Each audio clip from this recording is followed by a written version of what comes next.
All right, what's going on, everybody? AB Media 83 here.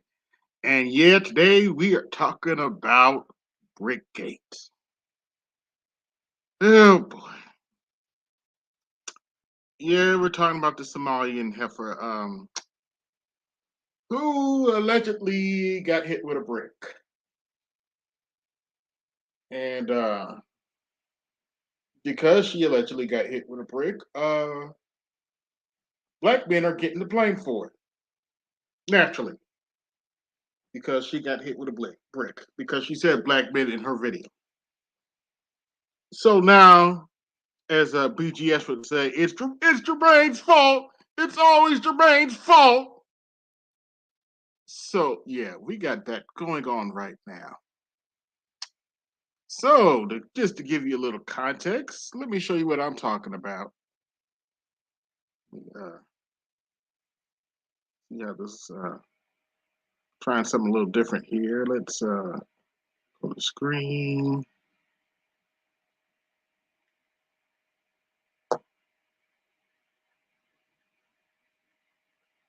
Well, I'm just gonna pick one.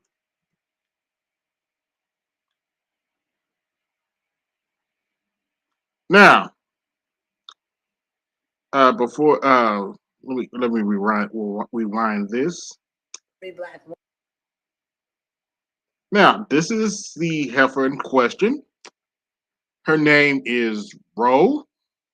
I'm probably going to butcher her last name, but this is Ro. This is the lady who allegedly got hit with a brick. Now, before I show you the video that's went viral, let's see how she thinks about black women and black men, y'all. Let's see what she thinks about black women and black men before we look at the video where she allegedly got hit with a brick. Uh-oh. Woman, because I hope every black woman is kissing another black woman because we are the innate protectors and the providers. We protect societies, we protect communities with our intellectual property, with our lived experience. Oh, so is that why some of your daughters are growing up and don't even know how to handle their period? Oops, did I say that out loud? I mean, I'm just saying. Is with our breast milk, with our bodies. We're the ones and the two. Bitch, not even the three. Because men are not providers and protectors, not innately. Because oh, we're not providers and protectors. Okay. Thanks for telling us that we don't have to protect you then, right? Only protect what they possess. But we protect everybody and we provide, baby. You protect who? Whenever y'all run the community, you get, well, I'm not going to say Chicago. You get the hood whenever black women are the main ones in charge. Oops, did I say that out loud? Yeah, okay. So I hope you catch a girl tonight because I hope I do. Yeah, nobody wants to see you twerk. I'm sorry. I'm glad the clip I got, they blurred that out. I do not want to see that heifer twerk. But yeah, that's what we're dealing with right now.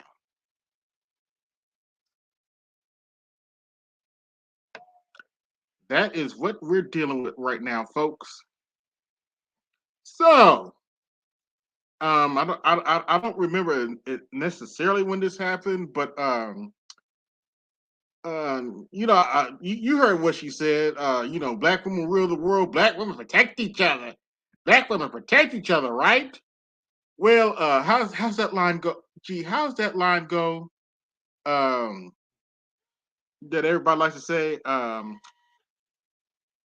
A few moments later.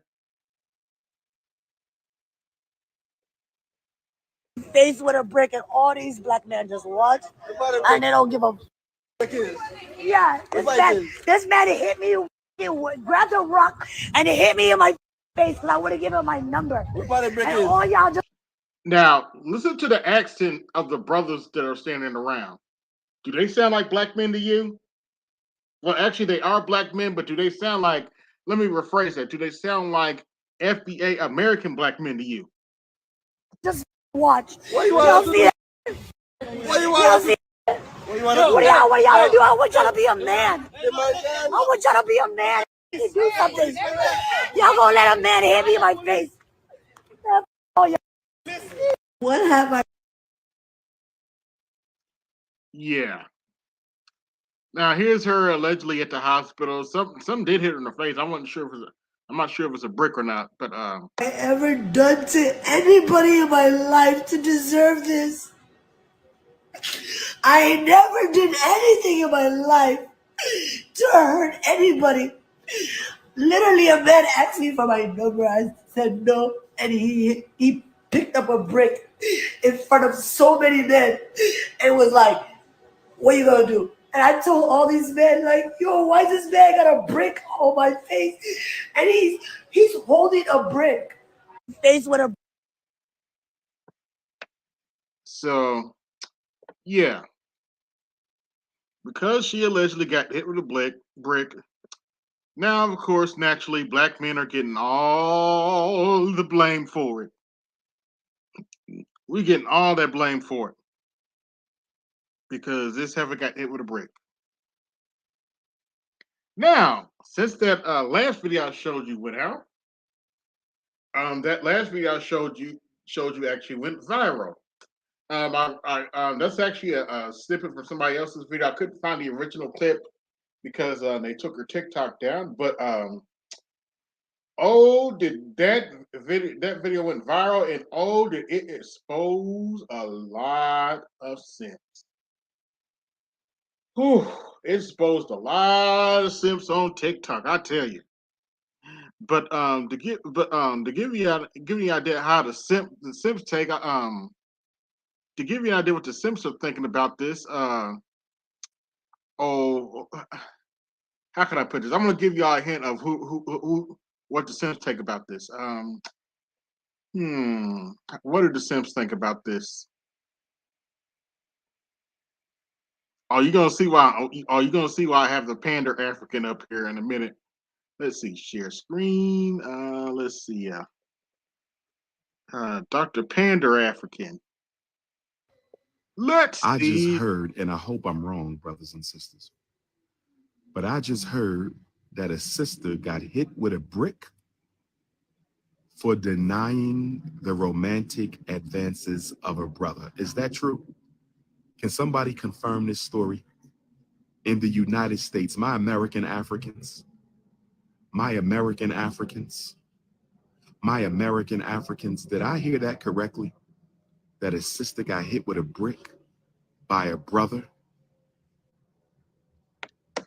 Yes, it's the Dr. Pander African himself, Dr. Umar Johnson, with his with his uh, with his ghetto Bart Simpson haircut. This is insane. No man worthy of the title man. No man worthy of the title man should ever put his hands on an African queen. You have no business touching our. No. I can't let him get away with that. No. That ain't no African queen. I'm sorry. That is not an African queen. Nah. If you saw what that heifer was saying on the videos, and she wasn't just attacking black men either. She pretty much pointed out that black women get their makeup and hair from trans women. Oops. So she's an equal opportunity. But yeah. Our sisters. Now, brothers, I've said this before. We're gonna have to ski mask up and start protecting our women. What? Ski mask up for what? For heifers like that? Known troublemakers? I'm gonna show. I'm gonna get to that. We need the ski mask up for a known troublemaker. We're going to have to ski mask up For what? And start protecting our women. For what, Pander African? A brother put his hands on a sister. There should be an army of brothers. You mean an army of simps? To put him in his place. We have to. We have to. No, we don't. It is not our obligation to defend random women. No, the hell we don't. Plain and simple. Defend them for what? She out there acting a fool. I don't have those other videos, but there are other videos of her going around slapping white men around. But we're supposed to put our lives on the line to protect heifers like that. And I'm being nice. I'm really trying to be nice here, y'all. We supposed to put our lives on the line to protect sorry heifers like that?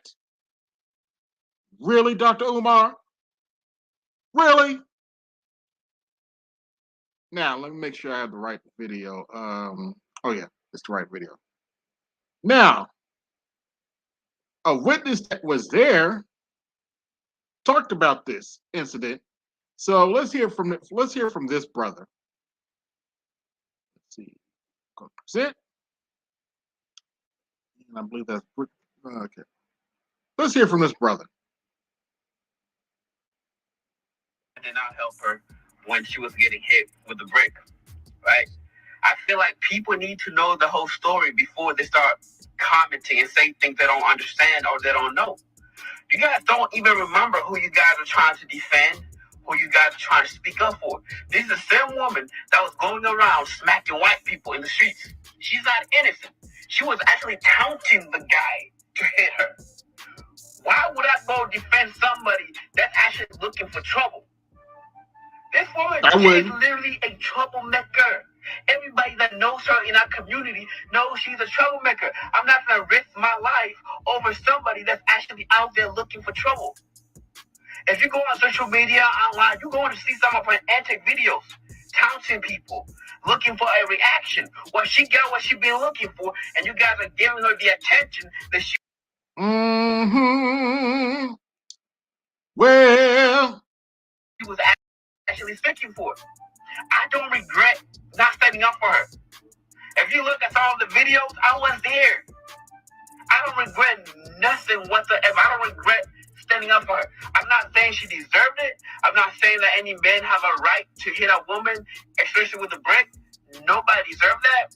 But at the end of the day, there's more to the story. She's not as innocent as she's trying to portray herself to be. Well, y'all heard it. But according to the Panda African, we supposed to put on ski masks. Really, bruh. We supposed to put on ski masks and defend our black queens. Really, bruh? Really? Now, of course, naturally, there are also a whole bunch of videos of black women taking advantage. It's like black men don't protect us. Black men don't protect us. Blah blah blah blah blah blah blah. You know, actually, to be fair though, shout out to black women because there's a lot of things I want to say about them saying that dumb shit. But believe it or not, this sister said it for me. And shout out to her. I follow her on TikTok.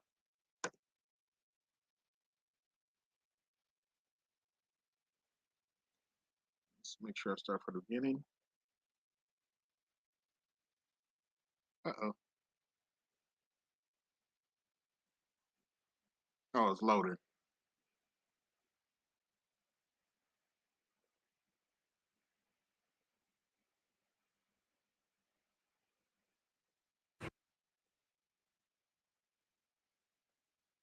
So let me clarify this. Are y'all telling us that if you are not related to us, if you are not dating us, if you're not having some sort of physical relationship to us, if you don't find us attractive, if you don't find us polite enough, kind enough, quiet enough, that our lives are not worth protecting?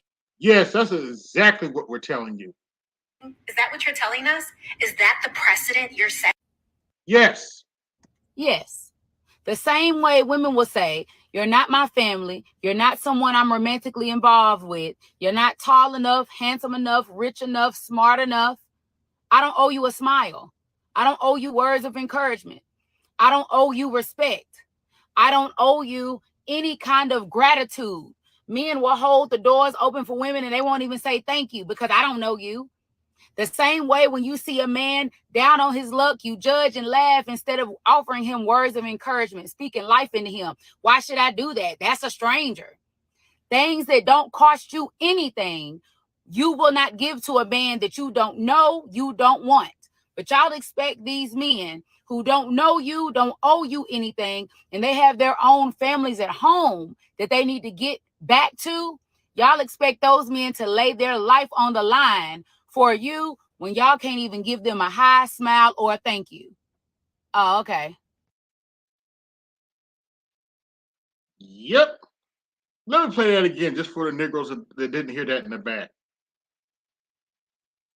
Hope this video hurry up and loads. So let me clarify this. Are y'all telling us that if you are not related to us, if you are not dating us, if you're not having some sort of physical relationship to us, if you don't find us attractive, if you don't find us polite enough, kind enough, quiet enough, that our lives are not worth protecting? Is that what you're telling us? Is that the precedent you're setting? Yes, that's exactly what we're telling you. The same way women will say, you're not my family. You're not someone I'm romantically involved with. You're not tall enough, handsome enough, rich enough, smart enough. I don't owe you a smile. I don't owe you words of encouragement. I don't owe you respect. I don't owe you any kind of gratitude. Men will hold the doors open for women and they won't even say thank you because I don't know you. The same way when you see a man down on his luck, you judge and laugh instead of offering him words of encouragement, speaking life into him. Why should I do that? That's a stranger. Things that don't cost you anything, you will not give to a man that you don't know, you don't want. But y'all expect these men who don't know you, don't owe you anything, and they have their own families at home that they need to get back to. Y'all expect those men to lay their life on the line for you when y'all can't even give them a hi, smile, or a thank you. Oh, okay. Yep. That's what they expect, I guess. But it ain't gonna happen. I'm not putting myself on the line for somebody that don't respect me. That's just not gonna happen. It's not. Plain and simple. Don't like it. I got a rock for you to kick. But yeah, because this heifer allegedly got hit with a brick. How's that go? How's it go? That little clip BGS plays all the time goes. It's Jermaine's fault. It's always Jermaine's fault. Can't make this shit up, man.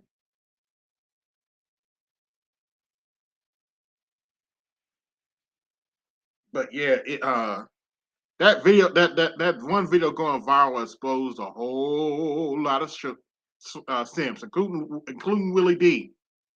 Bless his heart. Talking about something need to happen to those dudes that just stood around because that heifer was acting like she ain't got no sense.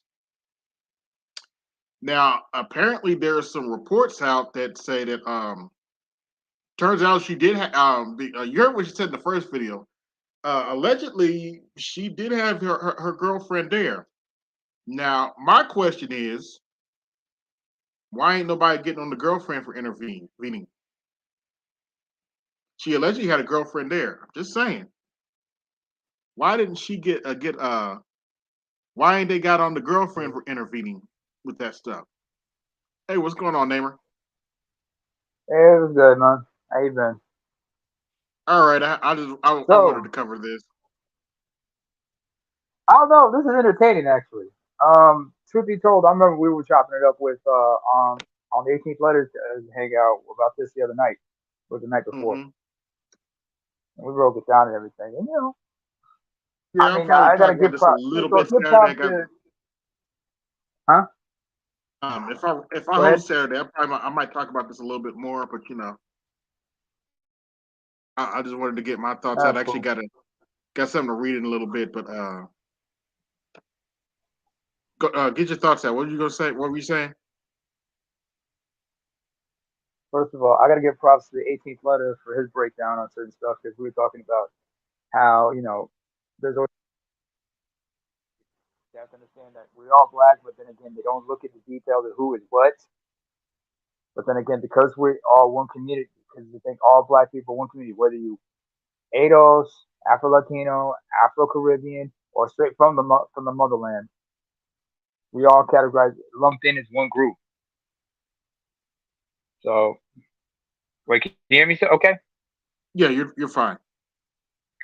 All right, yeah. I might have to switch headsets in a bit, but anyway. You're coming in all right. All right. First of all, the gentleman who I witnessed it and everything. Yeah. Like when he said our community, this, you knew that dude was Somali. Yeah. I could hear it in his voice how he said certain things. Yeah. He was Somali. Yeah. Just FYI, the chick we're talking about is Somalian. From my understanding. It's Somali actually, not Somalian. Somali. Okay, my bad. Yeah, no, it's cool. Everybody gets that because they their ethnicity first, nationality. But then again, not all Somalis come from Somalia. You got, the Somalia home range spreads out even further into Southeast Ethiopia, Northern Kenya, Djibouti as well. Most of the population, she's clearly been Americanized. She's clearly been. She could have been born in the States. Possibility, yeah. Mm-hmm. I don't know if she was born in the States or she first generation. Either way, as that dude said, she's not of our community. She's been ostracized by the community, which means she's trouble. I believe it.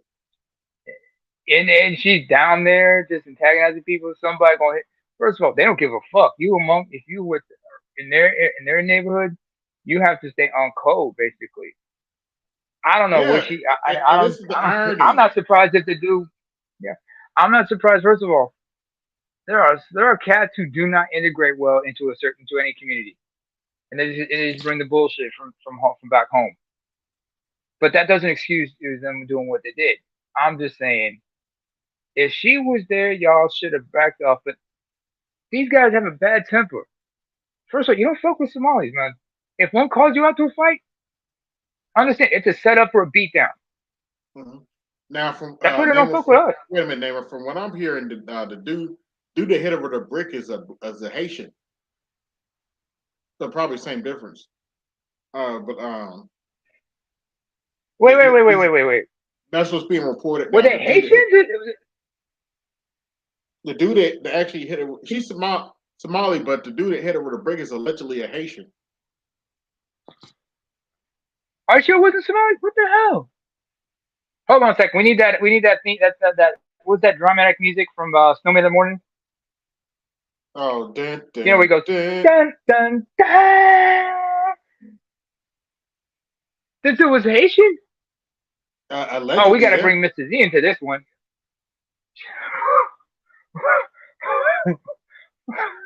I sent him the email. Shit! He might be working. He stayed working. So I'm just thinking. If the motherfucker was the dude hit her with the brick was Haitian, my question was it the wrong time? Was it that it was just that wrong day, you were at the wrong place at the wrong time kind of thing? Yeah, she was. I believe this was a Haitian bar or something. Not a Haitian bar, but a Somali so that makes bar. everybody Haitian. Yeah, that makes everybody Haitian then. All the dudes, everybody. Yeah, it was either a Somali. No, it was a Somali bar or something. Wait, Somalis don't have bars. They're predominantly Muslims. They're not supposed to drink, but they do. But they go to other places and drink anyway, as if they adhere to the religion. But I get this was a Somali hangout or something. From what I've heard. Mm-hmm. And them African countries, they don't allow that ratchet crap that we allow over here. I'm from nearby Eritrea, man. We're a little more lenient, but we're like, you just take that. If you gotta go act a fool, you take your business up out of here. We're not trying to hear that. You can miss us with that nonsense. And we're all pretty religious. We're all pretty conservative. Although we're liberal in certain aspects, like we're pretty egalitarian, for example. Mm-hmm. But it's just Now like here's Eritreans, Ethiopians, Somalis, we and Sudanese. Some of us are pretty conservative, some of us are pretty a little more lenient, moderate, not liberal, but moderate. mm-hmm. Depends on what the ethnicity, the language, and what religion the majority of folks adhere to. But either way, you you don't bring no rainbow, no trifling ass stuff. Black Lives Matter. We okay. BLM. We had no problem with that because we also understand how it affects us all. But when you just going around acting a fool and just doing stupid shit and go on TikTok, we're like, we don't want you. We don't want you or your nonsense being associated with our community.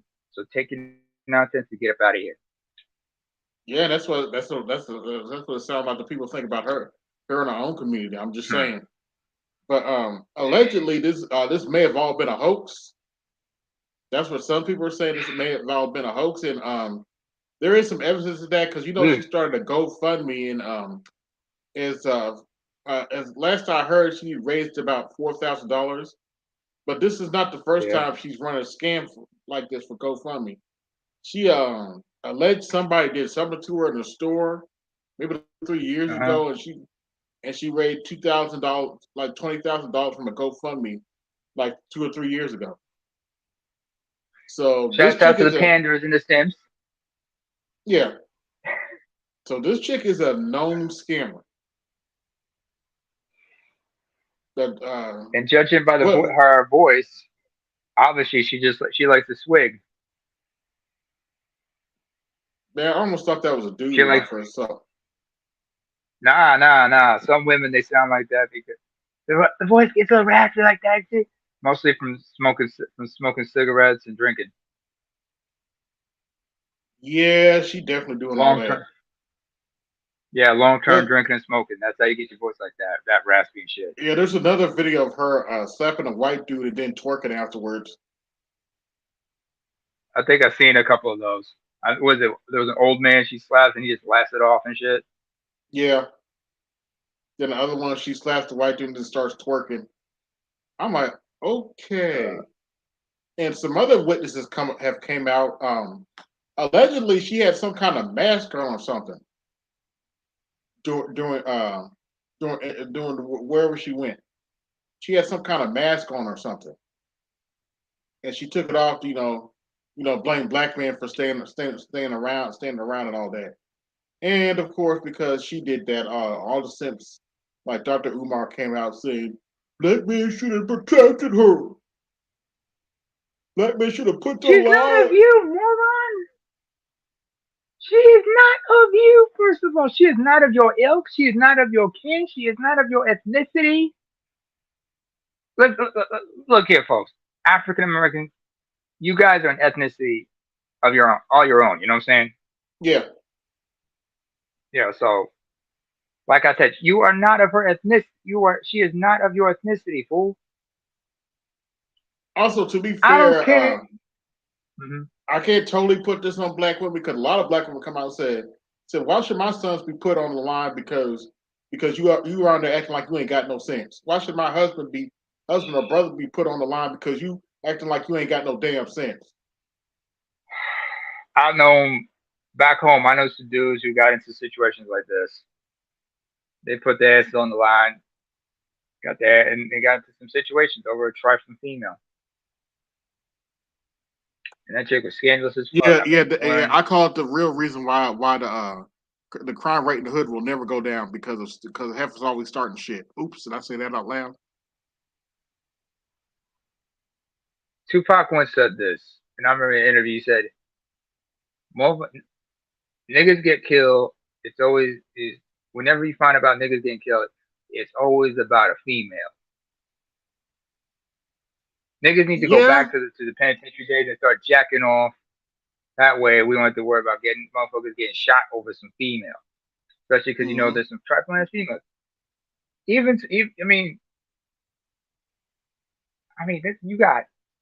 There's some women out there who have some sense, who are sensible, logical. Well, not really logical, but sensible.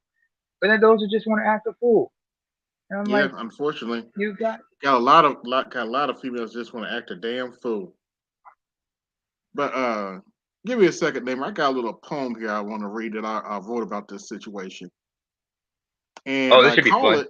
Yeah, here's listen to what I call it: the independent Okay. who cried brick. So let me start here. I'm an independent. I don't need no man. Ouch! I got hit with a brick. Where are the black men at? I'm an independent. Black women are holding it down. Ouch! I got hit with a brick. Why didn't black men do anything? I'm an independent. Men don't protect anyone. Ouch! I got hit with a brick. Why didn't black men protect me? I'm an independent. I can take care of myself. Ouch! I got hit with a brick. Why did black men cover me? I'm an independent. Women are tougher. Ouch, I got hit with a brick.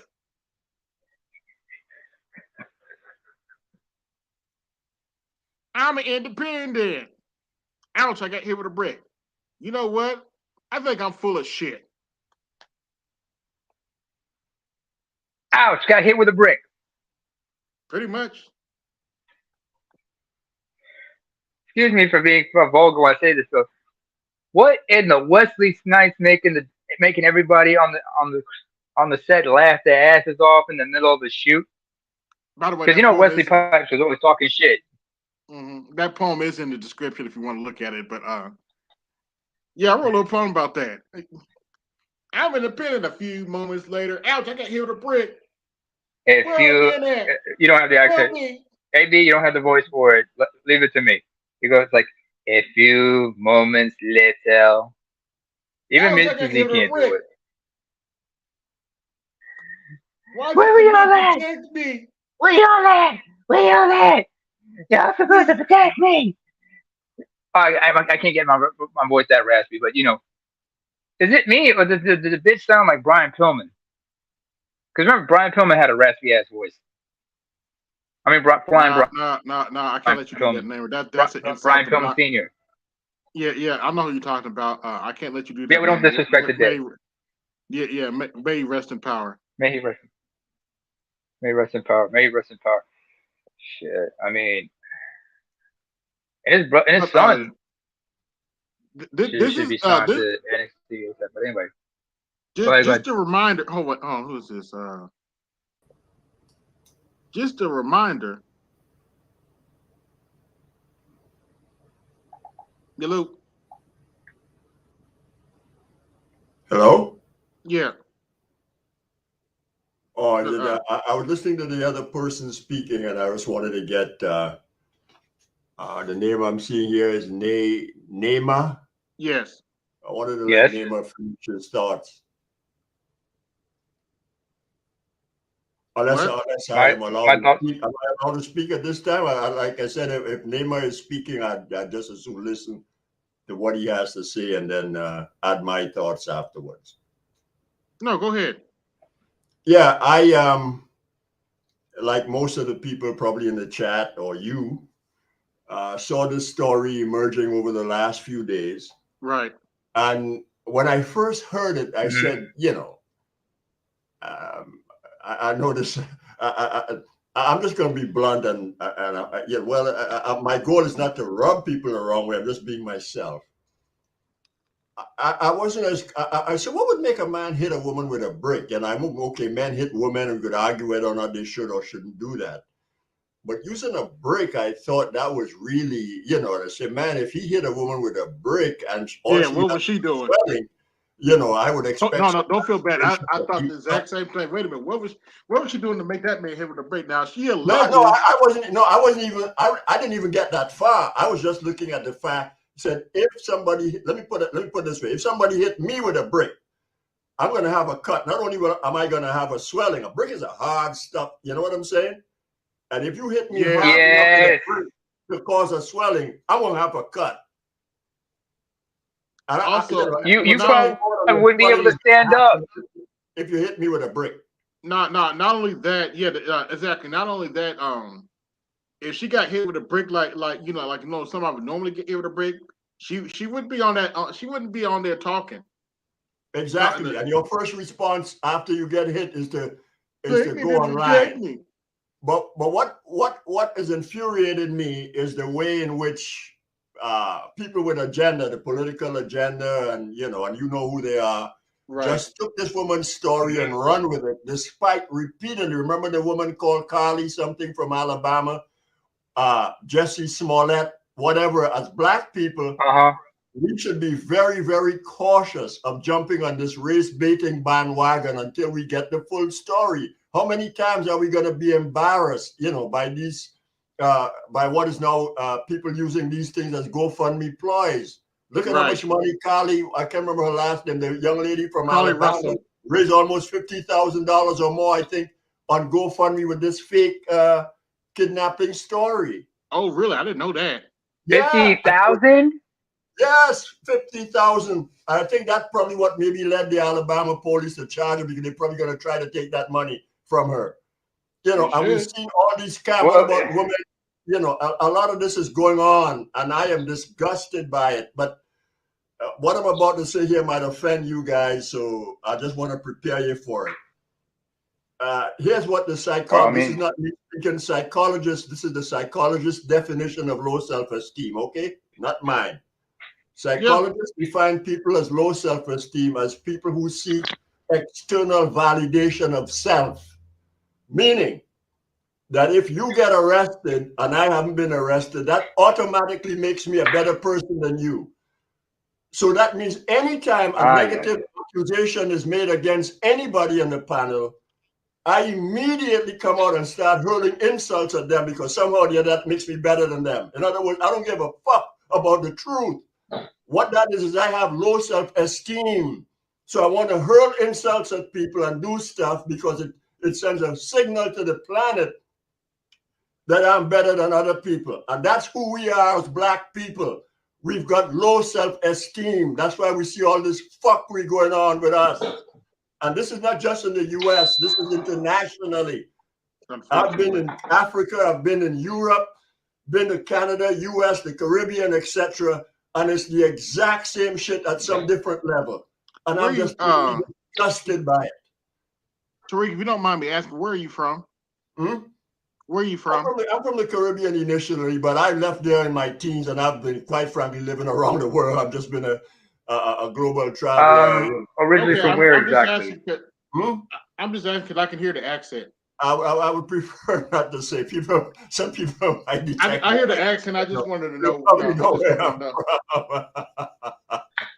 I'm sorry for laughing. But give me a second. Tariq, you shouldn't be afraid. I mean, I myself am African actually, so there should be no shame in that. So but I do think you kind of remind me of The other thing that surprised me is this young lady evidently seems to be of Somalian extract, which is another source of issue again. First of all, her behavior seems to be antithetical to the way Somalis portray themselves. But this is a classic case of what happens when you become, when you go to another country and you become culturally, acculturated.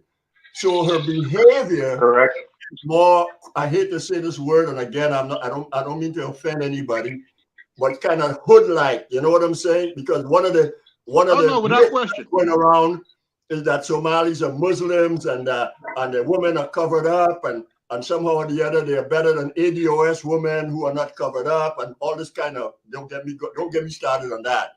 My attitude is everybody got ratchet in their culture. It doesn't matter who they are.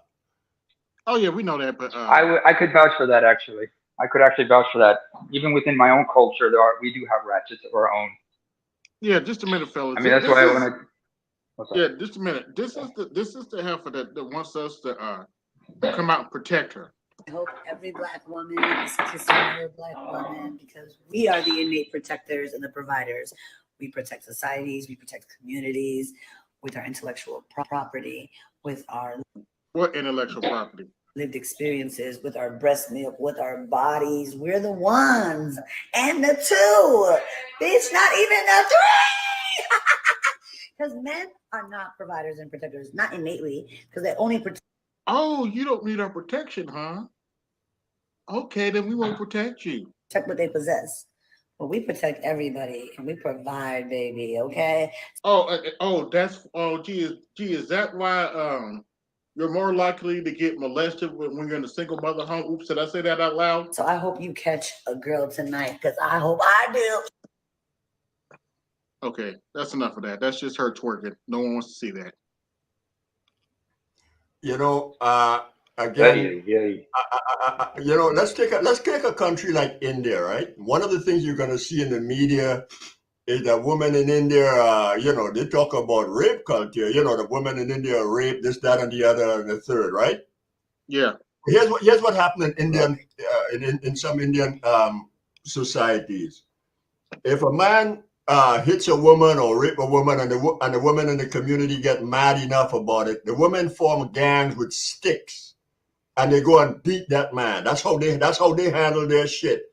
Really? In Ethiopia, but they don't tell you that in America. They only show you, you know, the other side of the story. In Ethiopia, if you and your wife get in there, you hit your wife, the other women in the community come and take your wife out of the house and put her in a protective place, and you can't get back your wife or see your wife until you make some kind of amends. But you won't hear that in the Excuse US, me, right? Tariq. So the Tariq. American female, and in particular the Black American female, is unique in the planet. Unique in the planet. The only country in the world where you see women getting up in men's face and behaving like that is the US, and it comes 100%. The only reason they do that is because of the law in the US that is anti-male. And the reason why the law is anti-male is most females vote Democrats, and men get on social media and bitch and moan and scratch, and women file lawsuits. They cry and go to the congressional halls and state legislature and in Congress in Washington, D.C., and get laws and policy passed made for them. That's why it's gotten to where it is. Excuse me, Tariq. Go ahead. I have a question for you. You said you said in Ethiopia. Could you be more specific? Which ethnicity? You mean the Oromo people? Which tribe is it? Oromo, because I have some good friends. Oromo. Okay, yeah. Ethiopia is a big country, and you're right. Well, I'm from neighboring Eritrea, so I would know. So yeah, you know, Oromos. I mean, that's the largest ethnicity. They most repressed. And I can tell you this, huh? Oh, hey, salute Art. Yeah, salute Art. Peace. I could vouch that, you know, Somalis, first of all, by nature, they are fiercely independent, weary of outsiders. That's just their nature. That's how they've been. They can be hostile to anybody who's outside their group, especially to Ethiopians, who they have a traditional animosities with. My people, I don't know why, I don't know what it is. I think it's geopolitics that they just like warm to us. But even then, you know, they mistake us for one of their own, and they forget that we have different cultures, different attitudes, and that we're more known to be hospitable. But don't take our hospitality lightly or take it for weakness, because we will fight. There's some strong people, just like Mr. Tariq, Mr. Jafar. Oh, go ahead. Yeah, go ahead. What I wanted to say was, let him go now. Go on, Tariq. I want to share an experience I had in Jamaica some years ago. I went to Jamaica and I met a gorgeous woman at a music festival. I didn't know anything about her, and you know, I wasn't mobile or anything. And she said she's gonna come and pick me up one night. We're gonna go out to a club. She came and picked me up, and she said, you know what, I'm gonna go over to, I won't call the name of the person, but you know, so and so's house. So I was there, and there were 2 Jamaican women in the room. I learned later on that this woman that was so gorgeous was actually a former Miss Jamaica, but that's another story altogether. Oh, look at you. And so I'm sitting down in the room, and the women were talking, and I'm listening like a fly on the wall, you know, just listening to the different. And You got to the conversation. One of the women said, "You know what? We had a woman from the United States that came here to the Jamaica and told us that the men here were sexist, and we booed the woman off the stage." And I was shocked. I was shocked by the woman because I thought all women were in solidarity. They were a sisterhood, and if a woman say to another woman, "Look, men are being abusive," and blah blah blah, all the women coalesce around that. And the woman said that they told the American woman, "You know what? We know how to handle our men. What you guys do is challenge men like if you're another man, and that's not the way you deal with men. We know that they're ego-driven and there are things we do, to get them to do what we want, different from the confrontational style that you have." That was just, and I want to go, another point that came up that night that was shocking. This is coming out of the former Miss Jamaica mouth, okay? Mm-hmm. She said, "You know what? I travel with a machete under my car seat." Oh shit! No, this former Miss Jamaica. Oh, they don't mess around. Yeah, I travel with a machete under my Jamaica, car. they don't mess around. Shit go down in my car if I get an accident or somebody run up on me. And none of those women will ever get up in a man's face. They'll never do that. They'll never get up in a man's face. Remember, this woman is traveling with a machete to take care of shit, and she would never aggressively approach any man in Jamaica. Never do that. So, I don't want to hear this about strong black woman or whatever. Even my own mother, I'm going to talk about my own mother. When I was 16 or 17 years old, I used to wrestle my mother. I used to play horse fight with my mother. My mother was so strong that if I put my mother in a bear hug as a 16-year-old male, she used to bust out of that. And yet my mother never got into the face of men. Never. So, so all this shit about strong, independent women and black women being confrontational is 110% driven by the legal system in America. It is not natural female behavior at all. Yeah, he's true about that. But at the same time, you see this also in Canada. You see this in the UK as well, if I'm not mistaken, because I do have my own associates in the United Kingdom who tell me that there's a lot of black women. Some of them are West African, some of Afro-Caribbean descent. Sometimes they will get confrontational with you for no apparent reason. Just for looking at them the wrong way or another. I haven't seen it in the UK, so I'll take your word for it. I personally haven't seen it, and again, let me qualify. I don't want to sound elitist here, but I have to just speak truth about my life experience, because most of my life experiences has been in an environment with people who one would say would be upper middle class, perhaps middle class, college educated type people for the most part. I don't see that kind of behavior that seems to be proliferating on social media from the females in my space. So I have a biased view of the world then in that sense. I didn't grow up with any sisters. I had 2 younger brothers, and my mother was like a tomboy. So again, so I just want to make that clear. So again, the fact that I don't have this experience doesn't mean that, that it doesn't exist out there in the UK. I haven't seen it in the UK. I haven't seen it in the US or Canada or where I've been. Right.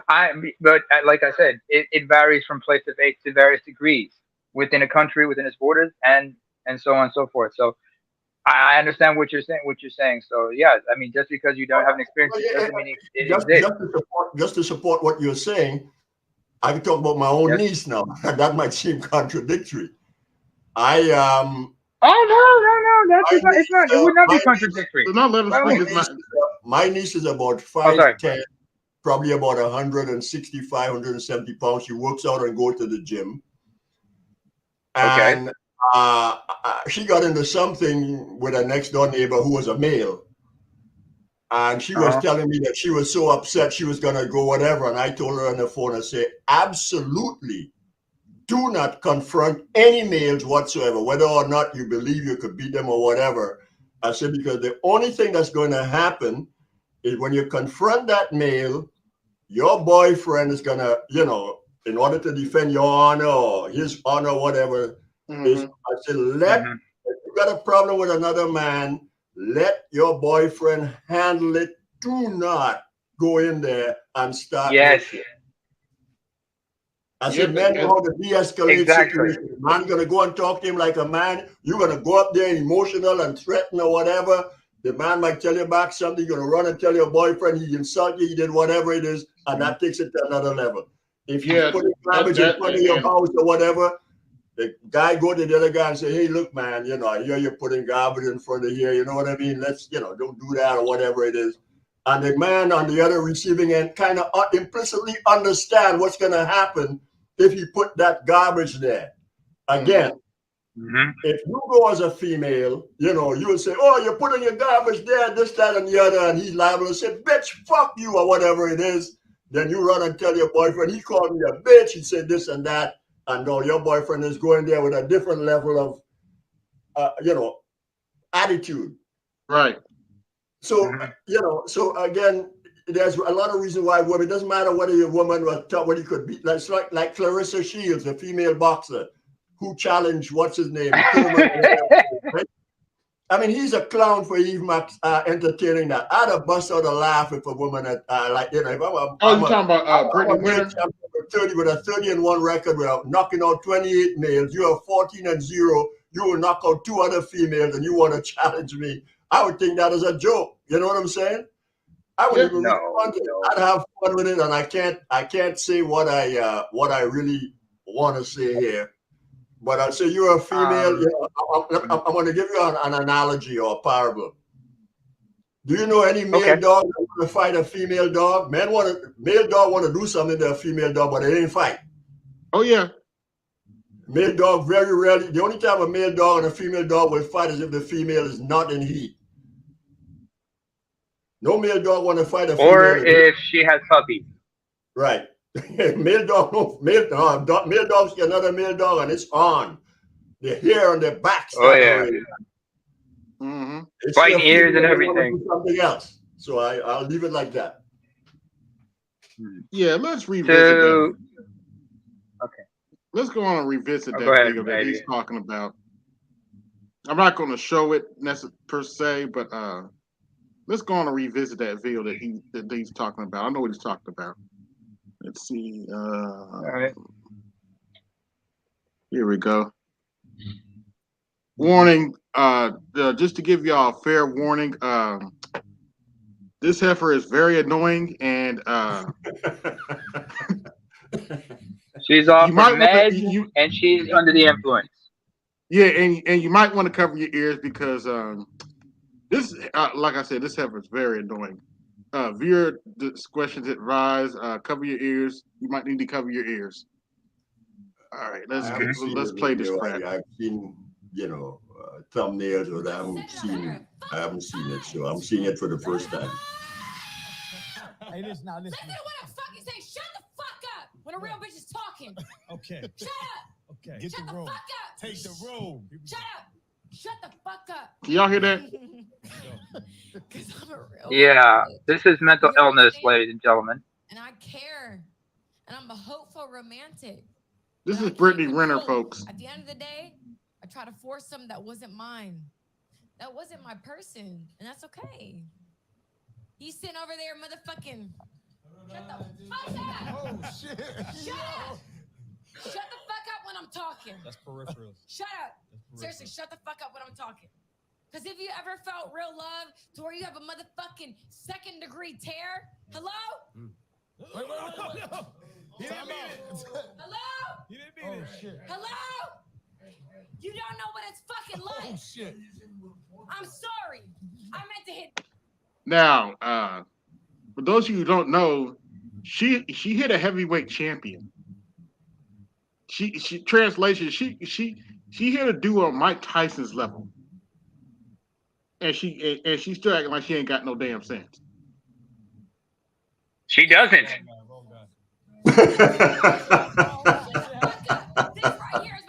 I think she's crazy as a fox, but that's another story. Oh no, she is crazy. No, she actually is crazy. She's manic. She's manic depressive, and she's under the influence of alcohol. I ain't chilling. Well, we could just pick, we could just throw some random names out. We could talk about Sexy Red, Sukihana.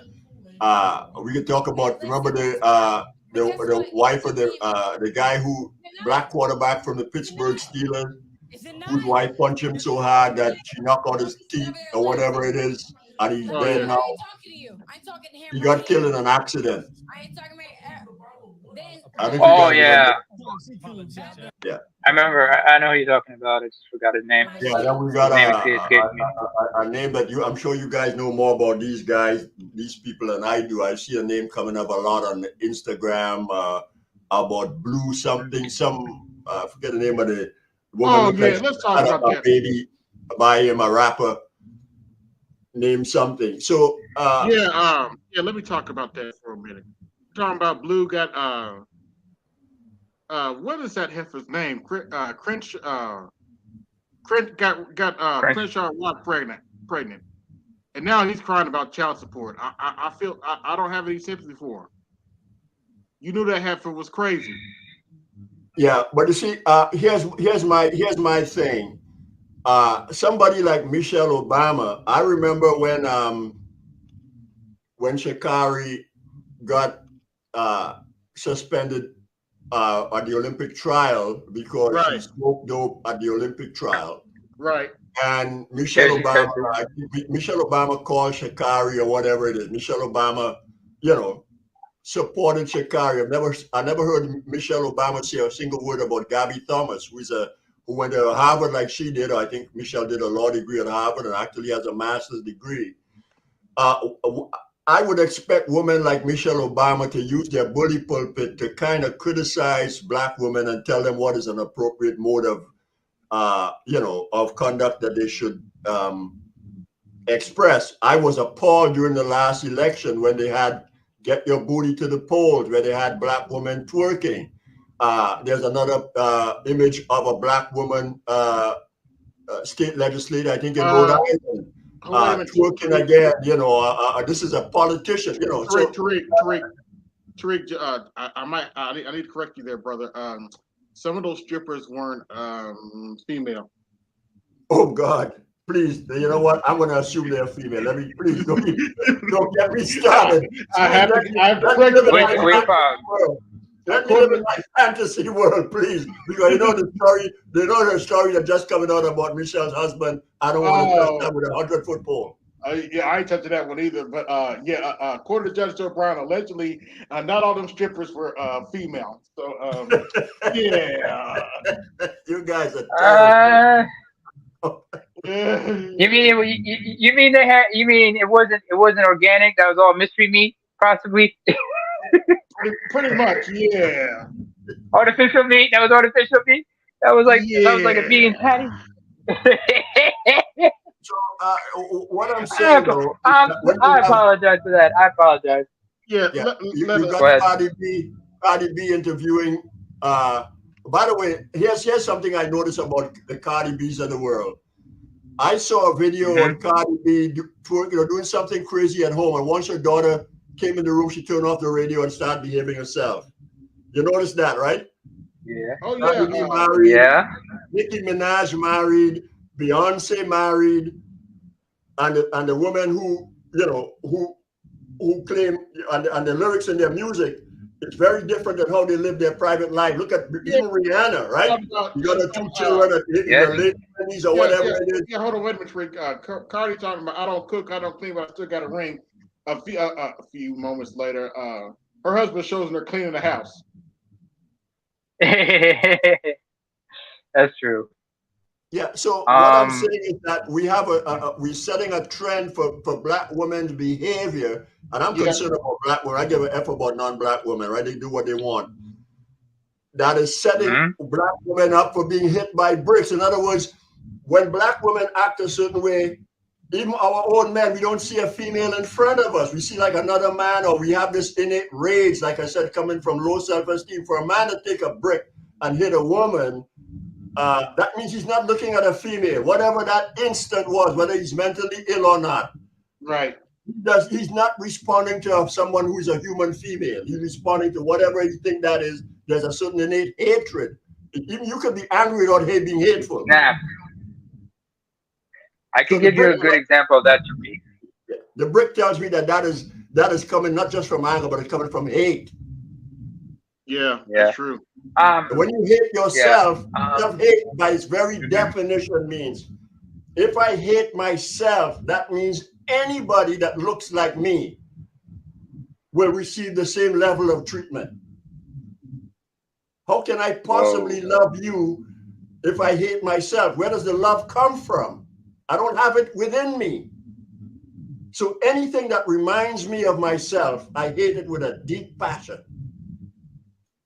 Mm-hmm. So that is another subtext of this story about assuming, in fact, that he did hit her with a brick. And I know sometimes, you know, we're given to hyperbole. You might have hit her with an object, whether it's a brick or not, you know. First of all, I want to see a police report on that incident. I haven't heard anything about the, you know. Well, that's that's the funny part. Allegedly, she didn't follow a police report. Oops. But she raised, I think within 24 hours, she raised 35. I don't know what her GoFundMe page is like now. She might have exceeded 40,000. Unfortunately, I believe it's at 4,000 now. No, I heard it was 34. She raised 34,000. What? 34,000, and that was day before yesterday, I believe. 34,000. Now for Art New Star, we in the wrong business. No, the 4,000 number or 5,000 number you're talking about is some shit she did over a year or two ago, and then she went on GoFundMe and raised that. But this time she upped the ante. So she learned from BLM, Black Lives Matter, that if you use certain talking points and make certain kind of allegations, then you'll immediately get people with a political agenda coming to your aid and support. Wow. Remember, crazy. Black Lives Matter, as you probably know better than I, was founded by 3 Black lesbians, which by definition of who they claim to be, a lesbian is usually antithetical to men. So, so here you got a group of 3 Black women who are against the nuclear family, who won't even allow men to speak in their meetings, and yet they're raising millions, over $90 million on the death of Black heterosexual males. That's criminal. What I have said, again, to some of my Black friends, like I said, a lot of what I say gonna rub people wrong, we get mad at me, is I said we should have 0 tolerance moving forward after BLM for anybody. If once you say this is a Black organization, anybody who used the word intersectionality, anybody who brings up sexuality in that meeting must be instantly escorted out the room. And if they're in a leadership position, they must be instantly removed. We must have 0 tolerance. If it's about Black, we'll keep it there, narrow and focus. Because once you bring all this other crazy shit in there, like Malcolm X said, if you got coffee that's Black and it's strong, you're integrated with cream, it becomes weak.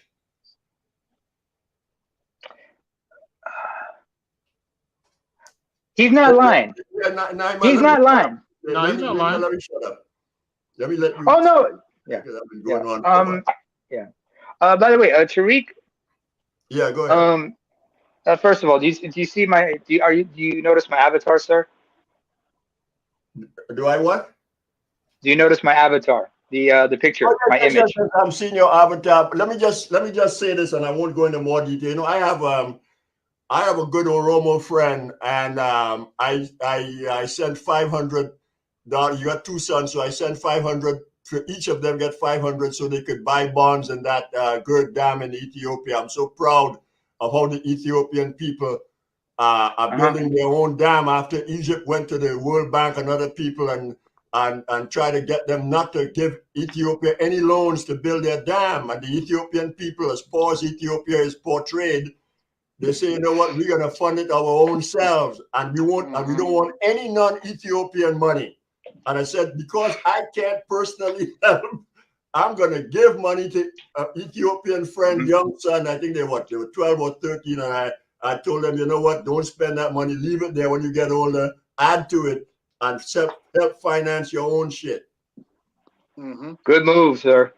But this is I don't know if you know anything about Eritrea, or Eritrea, some people pronounce it. It's right next door. I know historically, I think, well, first of all, Eritrea used to be part of quote unquote Greater Ethiopia. They broke out there on they kind of be on the Red Sea. When I was in London, in fact, one of the things I saw in London, they had an Ethiopia, they used to have Eritrea and what's that place below Saudi Arabia? That's Yemen. Yemen, right? Yemen. So Eritrean and Yemen restaurant, and then I realized, Eritrean Yemeni. The original Arab is from South Yemen. The original Arabs are not King Faisal and them guys, not them light-skinned people. The original Arab looked like Eritreans in many respects, right across there in the Red Sea. And then from your own history, what goes back to I think the Aksum Empire at the time. I think Eritrea would be a remnant of that. You have to go further back, sir. You have to go even further back. That's right. If we're talking about Islam, then the Prophet, when they was under attack, sent his people to Aksum for refuge, because he says that the Christian king there had a reputation of treating people fairly. So that's correct. One of the major centers of Islam is actually, I've got the name of the place, it starts with an A, in Ethiopia. You'll know the place better than I. It's a major center of Islam. I think the fourth or fifth most important center for Islam. The name escapes me now. It's in Ethiopia. Or the country we now know as Ethiopia, which up until 1934 was called Abyssinia. Abyssinia. The word Ethiopia is another interesting word, as you know, comes from the Greek word Ethios, meaning people of the land of the black face. So in biblical times, the word Ethiopia meant all of North Africa. It doesn't mean a country we call Ethiopia. And in fact, one of the famous quotes that you may know is that, what's his name? The guy who was the charismatic leader of Egypt, Nasser, I think his name, former president. Gamal Abdel Nasser. Yeah, one of his famous quote was that the Jews left black and they came back white. And for many years, I couldn't understand what Nasser meant by that until I started reading, and I had a very good friend from the Sudan. She's very educated, spoke 3 or 4 different languages. I think she's the daughter of a diplomat. And she educated me on the Sudan, and Sudan has not just Ethiopia, but Sudan has some of the world's most oldest churches. But most importantly, is that the people who we are calling Falasha Jews, the Jews in the Bible come from Beta Israel. Beta Israel, who is actually from Sudan. That is why Nasser, who is Egyptian, but basically Sudan is part of Egypt anyway, but that's another story altogether. Yes. Yeah, this is still another if story I may, another day. sir. Israel. Yeah. Yes, I understand, sir. But if I may, sir, I hear what you're saying. But if I may, a couple of corrections. First of all, that word falasha, I would advise against you using that word, because that is an ethnic slur towards them. They don't take kindly to that word, sir. Which word? Which word is that? Which was an ethnic slur? Falasha. It means stranger. They do not take kindly. Wait. That's what the newspaper. That is what I'm just. You're right, but I never knew that. I'm glad you told me, and I will be. I know. Because I mean, in Eritrea, we do have certain slur words for other ethnicities. We all have certain slur words for each other, and I'm well aware of them. But I advise people from not using them. I thought Habesha was the slur. No, Habesha, or it's actually a word the Arabs were calling the ancient Aksumites, because it meant mixed race Christian Highlanders. Because our land, because to them the land was land of the Christian Highlanders, because the Aksumites were descendants of the ancient Sabians who came from Yemen. If you understand if you understand that Saba was actually the ancient kingdom of Sheba. Oh, okay. If you know the story of the Queen of Sheba. So they crossed over, conquered East Africa, and they mixed with the local inhabitants. That's why Ethiopians and Eritreans, we have this hybrid mix of us. That's why we identify, we are Semitic people, Afro-Semitic. We're black and we are Semitic, and our languages are Semitic, and we never hid that. Okay. But the reason I brought this picture up, because this is from my history, because this is a part of my history I've learned since I was a child. Because hell, this is my mother's generation, my parents' generation exactly. So my mother and father, they had relatives on both sides who fought, bled, even died for independence. So when they tell me about what do you know about strong black women, I just show them this. I tell them, you cannot tell me anything. In Tigray, in Amhara, they have similar images of strong women like this who fought alongside their men, not against their men, alongside their men. Yeah, that's an old tradition that goes back to oh my God, the guy who fought in the Battle of Adwa, who said his queen is coming. Menelik. I forget the name. Menelik II. Yeah. And that was it. And Adwa is in Tigray, actually, March 2nd, 1896. But people also forget there's another battle that took place some 6 years prior to that. It's the Battle of Dogali. Dogali is a small village. Yeah. That was during the reign of Johannes IV. And that battle took place in a place called Dogali, which is like a few kilometers near the coast of Eritrea. Okay. So you learned a lot about this, but like I'm saying not to go off topic. The reason I brought this image up is because when some woman says, y'all don't protect us, everything, first of all, men and women were protecting each other, but more importantly, they were protecting their children. Because when we were old enough, they were said, come here, you have to learn how to do this. Because you see, these are picture women with rifles, and they were like, I'm fighting for my generation and for my children and their children. I love that caption that's on the screen. Oh yeah. You should that should be dead black male bodies. That should be matter. BLM. Black. You know what? This reminds me of something. Dr. T. Hassan Johnson had an article that came out a few years ago where he broke down the truth behind BLM and everything. It was said he used the analogy of Trix, Trix cereal, silly rabbit. Trix is just for silly rabbit. Trix and justice is only for black women or something like that. If we could find it, I'm sure he still has it up. So if it's worth reading. One of the narratives that bothers me is that black women are not my enemy. I say this to anybody within earshot. As males, we are not biologically programmed to see women as adversaries. Right. When a man sees a woman, he doesn't get into a fighting stance. He doesn't ball his fist up. I don't know how America has created this false narrative about men versus women. Usually, men fight other men, ironically enough, to protect women. That is why this woman was able to feed on that narrative, even though she's an agent provocateur. On the other video, she have, berating men, supporting trans or whatever. She's a grifter. She's going to do whatever is necessary to hustle money on the internet. That's how she comes across to me. But black exactly. Women, I want to call herself strong all she want to. The men are intimidated by her. So the effing woman gonna intimidate me, man. I don't even want to talk. I mean, that's just not mentally. I don't even want to get into my physical size because again, I know this isn't personal. But woman is not my. Women got strengths in different ways. They're just. Oh, it's funny, but the truth is too painful behind this meme. I mean, behind the quote on this meme here. I bought all my houses with black men's blood. Pretty much, yeah. Not blood, blood. But part of go back.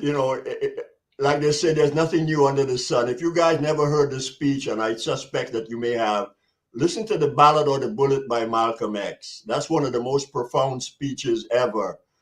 And I don't know, there's a group in America called the Oratory. There's people who kind of rank speakers and oratory speakers. Some people rank Malcolm X higher than Martin Luther King as an orator.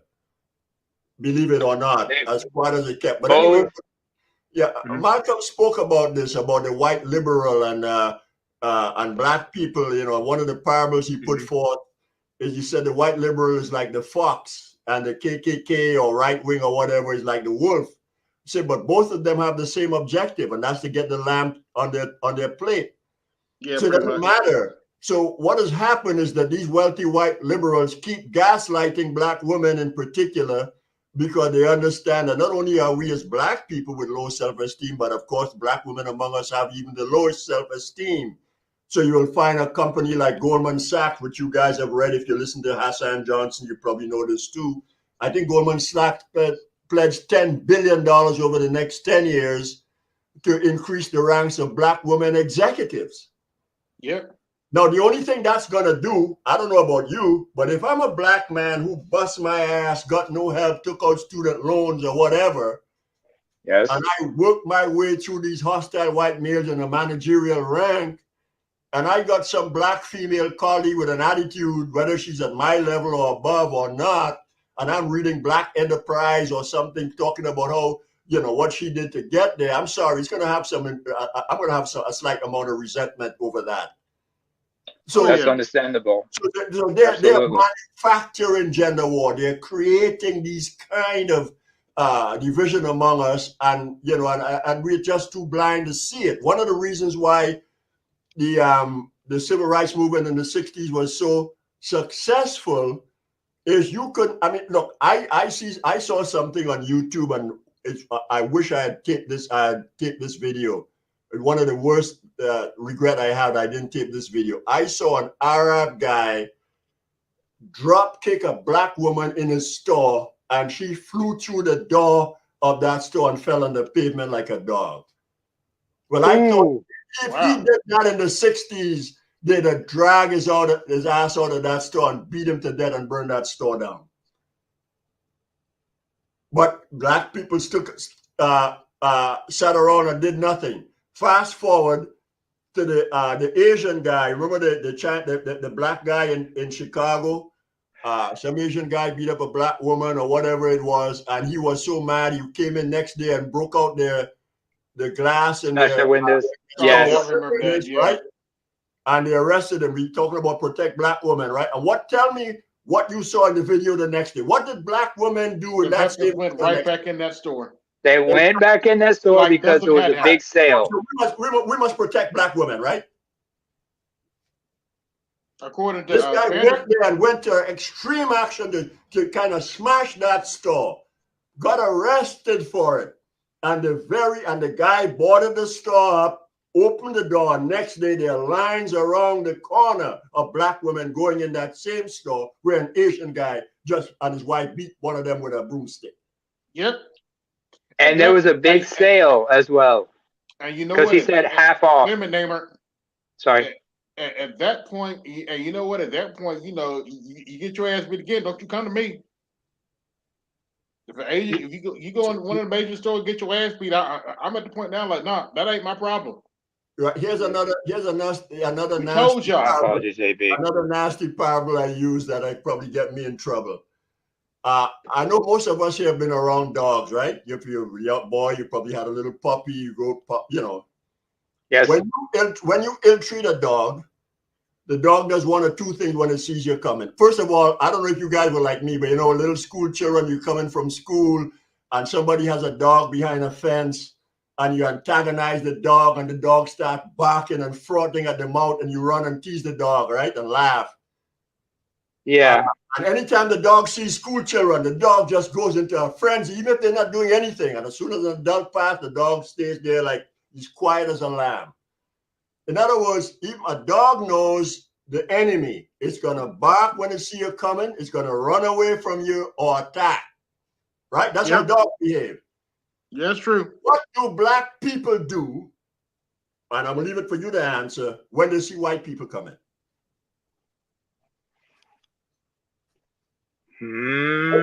What do we do when we see them coming? Okay. It depends. We don't run. We don't attack them. Tariq. Right, we want to hug them. We want to, especially if you're in Africa. Oh my God, they're coming and giving us free stuff. Now they have hundreds of years of enslaving your ass, colonizing your ass. And the first thing you do is build a 600-foot white Jesus in Nigeria if you become a multimillionaire. Isn't that right? Oh, Or if damn, I you're didn't know What that. type of madness is this? Cote d'Ivoire, whatever it is, the first thing you do is you build a Catholic basilica larger than the one in Italy in St. Peter's Square. You have the largest Catholic basilica in the world as a Black African president. That's what you take your people's money and do. We don't even have the sense of animals in terms of our behavior. The way we respond to people who should be our natural born enemy. Oh, I read a book, and it's freely available online. It's called The Mukaddima by Ibn Khaldun, Ibn Khaldun. Mm-hmm. Over 1,000, this is 1,000 years ago, right? Ibn Khaldun in academic circles is considered one of the fathers of encyclopedia. And over 1,000 years ago, he wrote, the Black African, I think he was talking about Sub-Saharan African, is by nature a slave. I was so shocked to read that. Of course, as a Black person, I became initially outraged. I said, man, that's a racist, whatever, you know. But after the emotions left me, I said, this guy is regarded as a scholar in many places, and he was one of the first people that traveled all around North Africa and even to some extent the southern, the Mediterranean. What was he observing to make him lead to that conclusion? Then I read another book by a Black Iraqi. By the way, as you guys probably know, there are Black Iraqis. Yes. The Zanj rebellion, brought to Basra, I think it's called in Iraq. Large Black Basra. people brought there to grow rice, etc. And I forget the name of this. His name is going to come to me. Al-Jahiz. Al-Jahiz wrote, the Arab call it a kitab, which is like a small book, about 800 years ago. And the title of his book, translated in English, is The Superiority of the Black over the White. What Al-Jahiz observed is something that each of you would observe if you ever travel internationally, is that the Black male species is naturally stronger, more athletically built, and more aesthetically pleasing. In fact, psychological studies have shown this. This is something that a lot of Black men may not realize, that most women on the planet, regardless of whether they're Chinese, white, Indian, or whatever, find that the Black male is the most handsome and virile of men on the planet. Do you know that? So given how men are, can you understand how they must feel about us when we're around their women? Mm-hmm. Yep. So we have to understand some of this stuff. And I'm not even aware that Black women probably even understand those things as well. Oh, So, some of them do, because there's a book called Daughters of the Trade, and it explains the real relationship between Black women and white men. Well, don't get me started on that one. That stuff started way back in Africa. I'm gonna give you two stories in Africa, and my friend from Eritrea probably know these stories and could probably verify them. The wealthiest man in East Africa in history is a guy named Tipu Tip. His father was an Omani Arab, an Arab from Oman, and his mother was from the Congo. So he was quote-unquote biracial. He became the wealthiest man in East Africa from selling African slaves to the Arabs. Really? Exactly. And his castle is still there in Tanzania. Let's go, before we hold that thought, let's move to West Africa. In West Africa, the wealthiest man in West Africa was a guy named Mongo John. His father was from Scotland and his mother was from the Ga-speaking Black woman in West Africa. He had over 80 wives. He was the wealthiest man in West Africa from selling slaves. We are going to the Haitian Revolution in a book called The Black Jacobins by C.L.R. James. He documented in there that the people most opposed to the Haitian Revolution was the biracial people in Haiti. And many of them today are still in the leadership position of that country. So I don't want. I guess I'm digressing. I want to. I guess if the more you let me speak, the more I'm probably going to digress. I better shut up. Tariq, Come on. sir, I do appreciate your knowledge and wisdom, and I do also appreciate your sense of humor. But I will ask you one question because Hmm. you talked about civil rights leaders who were great orators. Are you familiar with a man named, formerly he was known as H. Rap Brown, but now goes by the name of Sheikh Jamil Al-Amin Abdullah? Yeah, I don't. I've never heard him speak, other than I know that he coined the phrase "burn, baby, burn."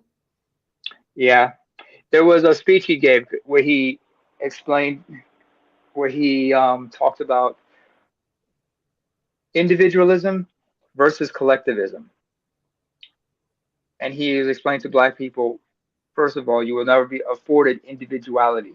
You are part of a collective in the eyes of white society. Yep. So you will always be seen as guilty by association because you are this group. You're an outsider. Exactly. When one of us He do also, something negative, they Mhm, use that to represent all of us. When one of us do yes, something positive, they credit it as he's an individual. In other Yep. words, you got a yes, bright black child, and that child is bright. But if mhm. we have a bad black child to do something, then we say, "There, that's how they are." You're That's right. all yes, correct. In fact, with white people, they try to claim the reverse. But my point is like, it's we have to. He also mentioned that he also warned about being co-opted and corrupted. He even said in that speech, he said, "Listen, man, white people will co-opt dog shit if it's for their benefit. Yeah, they will. They will True. co-opt dog shit if it is to their benefit." Oh my That's very God! Don't true. get me started on co-option. Oh my goodness! Oh no, oh no, no, no, no, no. It's okay, sir. no, But no. The but most another person else, not the case of affirmative action, right? yes. The No, U.S. it was Supreme about Court, the no, he U.S. was talking about co-opting and um trying to hijack the movement and whatnot. He warned not to be careful who you align yourself with. Yep. That's what happened with affirmative action. It started Yes. all the way back to Elizabeth Cady Stanton and all of these white feminists. Ah. After the 13th, 14th, and 15th Amendment to the United States Constitution, as you probably know, came into being solely because I didn't know this. Of all the years I read about slavery, I never knew that prior to 1865, that black people in America were not considered as citizens, even if they bought their freedom from slavery. I never knew that. Wow. So in I learned that a long time 1865, ago. they had all these black people roaming around America who Mhm. were not citizens. Yep. Can I ask you That a is why question, sir? they tried. First of all, they tried to send black American people after slavery to Panama. Then they sent some to Liberia and Sierra Leone, Mhm. and then Mhm. they couldn't send all the people, so they had the 13th, 14th, and 15th Amendment, the 14th Amendment in particular, that says, okay, the former slaves and the children born of them from henceforth going forward would now be citizens of America. That is where Mhm. so-called birthright citizenship come from, and that's another can of worms for If I don't know if Another AD day. Media Yeah. is ADOS, but if AD Media is Jus ADOS, Soli says I it's know called in Greek he's on top of or that. Roman. Yeah. I mean, So Jus birthright Soli citizenship was Latin, meant sorry. for Black America and nobody else, not Mexicans cross. In fact, here's a statistic. I was shocked when I see it. Every 10 years, the U.S. Census count the population of the U.S., right? Right. Correct.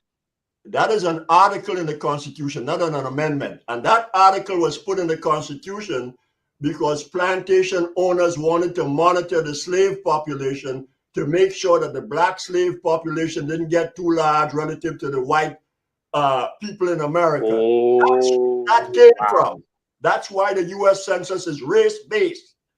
Anyway, in the year 1910, I believe, there was 100,000 Hispanics in America and about 9 million blacks. Look it up on the website. This is the U.S. Census. by 1995, the Hispanic population in America equated the black population. And of course, we now know that has now since surpassed the black population.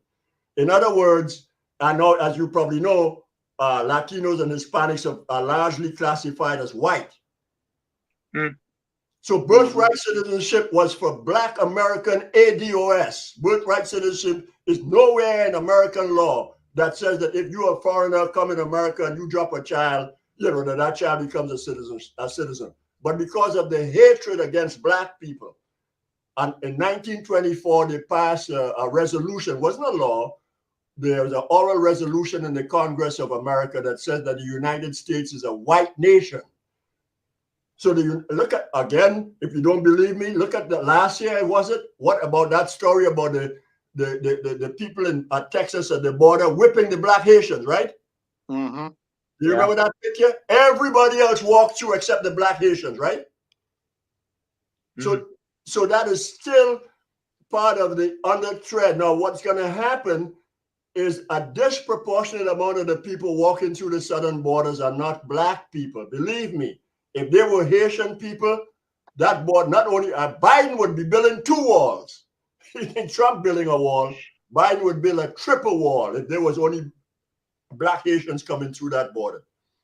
So anyway, how did I digress? I was talking about affirmative action and the role that white women have played. White women, as you probably know, Elizabeth Cady Stanton, and I forget the other one, that's Hillary Clinton hero, that had birth control, abortion clinics. They met with black ministers. We're talking about in the early, 1900s.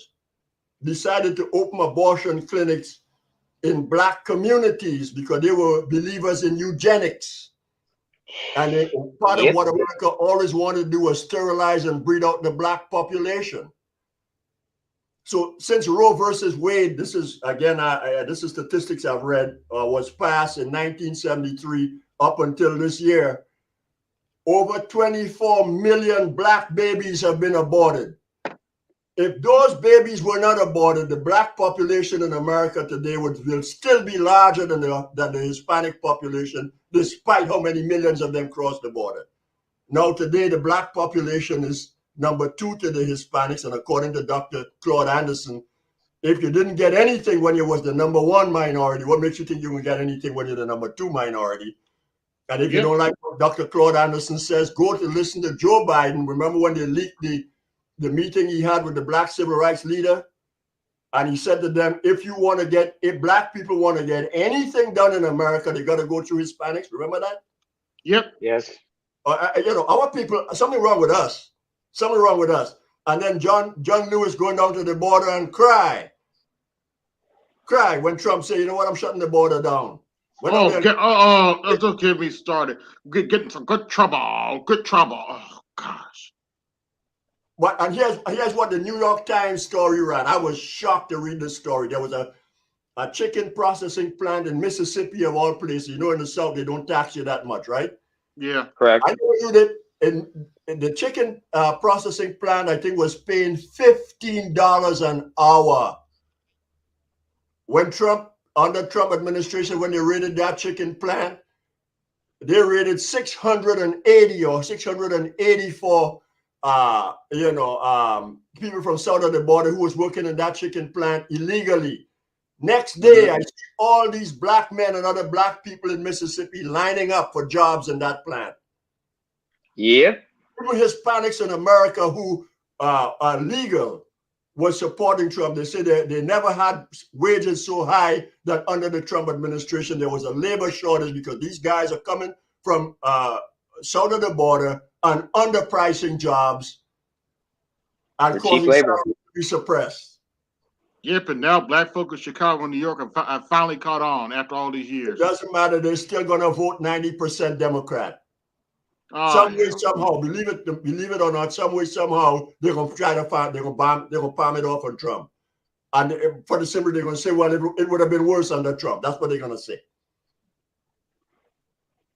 Whatever. I remember a similar situation.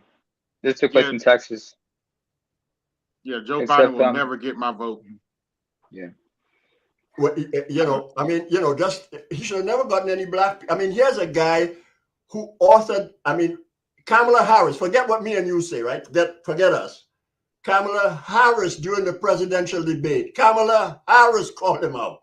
Yep. This quote unquote black woman. I'm putting blacks in quote, right? Because you know Right. that's another Right. kind In of quotes. word, right? Exactly. She says, if it wasn't for you, you were against busing, and if you had your way, I wouldn't be on this podium today. Yeah, pretty much. And black people still vote for him at a 90% clip.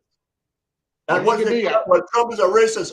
What did Trump do with racist? Well, he took out an ad in the New York Times against the Central Park Five. Who cares? But well, let's go back to the Central Park Five. I don't know, you know, back then we didn't have internet, right? Mm-hmm. If you read in the newspaper, well, forget the white people reading in the newspaper, an upper middle class white woman who worked on Wall Street or something, jogging around Central Park, brutally in beat and raped by 1989. 5 black kids, and the 5 black kids confessed to the crime in the presence of their parents. That is what the story was in the newspaper. So some wealthy white guy who's in the same socioeconomic class as the black woman who got beat up, meaning Trump at that time, right? Took out an ad in the newspaper and said what these guys did was so horrendous that we should bring back the death penalty. Now, around that time, there was something called wilding, where black people was alleged to go around and they were doing, like, ironically, that Somali American woman did who got hit with a brick, going around punching white people and doing a bunch of crazy shit, right? It was called wilding at that time. Excuse me. Yeah. A little clarification. First of all, it was 1989, and this is in Manhattan, or in the Central Park, and in the 1980s, Central Park was not as tranquil as it is now. It was pretty dangerous at night to be out there. So that young lady, when she was assaulted and whatnot, she was assaulted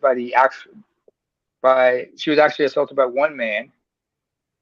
And when police raided the area, they came across her body. They found her. She was barely alive. And they were gathering as many youths as possible. But all the youths, first of all, were 5 of them. There was 5 youths. 4 of them were black. 1 was Latino. First of all, sir. And of those 4. And so of the 5, 4 of them were 15 and 14 years of age. So they were tried as minors. One, however, was 16. Because he was 16, the state of New York exercised the right to try him as an adult, which is open for debate, which is open for questioning, because you see the racial bias right there. Right. If he were white, they would have tried him as a minor, but because he was black or Latino in some cases, they would have tried him as an adult. And it wasn't until 2002 that all 5 of them had their convictions overturned, because the actual rapist came out and confessed to it. He even provided all the evidence that they didn't do it. It was just me. And they had to wait until 2014 to get any compensation, because one man who was blocking their chances of trying to get compensation was Michael Bloomberg, then mayor of New York. Imagine they couldn't that. Get anything done until a Democrat. They couldn't get anything done until Bill de Blasio came in. Wait. No, Michael Bloomberg is a Republican, actually, sir. He's a Republican? Oh, yes. Yeah, he's a Republican. Yes, sorry. He was a Republican at the time. That's true. You're right. He was a Republican at the time. So, and plus Trump even threw shots at him regarding the Central Park 5. But Trump at the time, you gotta understand, Trump is he was just trying to stir up attention for himself, because people forget at that time what was Trump doing at the time? He was trying to secure some he was trying to secure like real estate deals. Right. A lot of people know that the Trump USFL. I remember him starting the USFL. Yeah, that too. And a lot of those ventures, just kept failure after failure after failure. But here's the thing that gets me about that case. The white female prosecutor had evidence that these guys didn't commit the crime, prosecuted them anyway, and got millions of dollars in writing books about that case. And she was a major Hillary campaign donor. And you could hear a pin drop in the room. Al Sharpton got nothing to say. Maxine Waters and them got nothing to say. And Trump is a racist because he, at the time, based on the confession of the people and and what like you say, whether he's drawing attention to himself, whatever the rationale was, there was a credible case that if 5 people in the headline of the New York Times confessed to a heinous crime, we could respond to that. Again, we're reaching the merits of police misconduct and prosecutor misconduct. John Q. Public believed that shit that they read. Like you say, if there were 5 white kids that were accused of it, people might have been a little bit more likely to be hesitant. But 5 black just is confirmatory bias. Yeah, that's how they are. Black men are rapists. They're animals. So it was an easy sell. Unfortunately. Absolutely. And the white that's why he said bring the black death penalty. Still there, nobody prosecuted her or nothing. And this is why I've been on a rampage in social media comments. And I know some of what I say stuff to deliberately inflame people, hoping that they would respond or rebut with counterfactuals. But one of the things I said is that the American public is the most hateful people with the lowest self-esteem on the planet for the following reason. If a judge gives somebody a lenient sentence, people go outside, they protest and picket outside the judge's home. The legislature get angry and they pass laws for mandatory sentencing so that the judge can't give a lenient sentence, right? Am I lying? They'll even vote the judge out of office. Exactly. Because the judge is an elected official. A prosecutor could hide evidence. A guy do 20 years who is completely innocent. We know that the prosecutor knew at the time they brought the case that the guy was innocent. And people get this information and do nothing. Nobody go outside his home and protest. Nobody call for laws to prosecute or arrest prosecutors who do that. Nothing. Reprimand them. No conduct, no conduct, full of hate and low self-esteem behave like that. Because negative things against people makes me feel like I'm better than them. And anybody bringing something negative. In other words, I would much rather you do 20 years in prison as an innocent man rather than see you walk out that courtroom for beating that case. That is the general attitude of America. Here's what there's a famous book written in 1960 called The American Jury. It found that 65%, when you walk in the courtroom, when jurors walk in the courtroom, 65% of jurors believe that the person is guilty just because they were charged. That's before a single word is uttered in the courtroom. And psychologists at University of Michigan, remember that famous case? They brought a woman called Joanne as a jury consultant. In the O.J. Simpson case, that was one of the first time with Johnny Cochran and them guys, first time they used what's called a jury consultant. What jury consultants do is they're usually psychologists, social psychologists. And what they do is they have mock trials. For wealthy people, if you got millions of dollars, hundreds of thousands of dollars, you can pay to have a mock trial to know what kind of jurors to pick and how the jurors think. And what they find is that when a jury is all white, when a jury has less than 3 blacks on it, 2 to 1 black or 100% white or non-black, they don't take, they deliberate, the guilty verdict comes back on the highest charges in the shortest amount of time. However, when the jury have 3 or more blacks, they deliberate longer because the 3 blacks usually form a coalition and a block and cause them to question the evidence. And they usually reach more accurate verdict. Prosecutors know this. Another thing that the average American may not realize is that remember the television is part of the whole manipulation package. People think that when the judge or the jury clerk put their hand under whatever, let's say the hat, and they pull a name up, that they're drawing the names by random, right? That's what we believe, that jurors are selected at random from the community, and the lawyers ask them questions and seat 12 people. Isn't that right? Correct. Nothing could be further from the truth. The prosecutor department is the one that keeps what's called jury lists. And jury lists are formed from voter lists. And the prosecutor runs a background check. The prosecutor runs a background check on every single person in that jury. They know who got arrested, who got parking tickets, who got whatever. And you walk in there with your defense lawyer and you don't have a clue about what's going on with that jury. The prosecutor already know which 12 they want.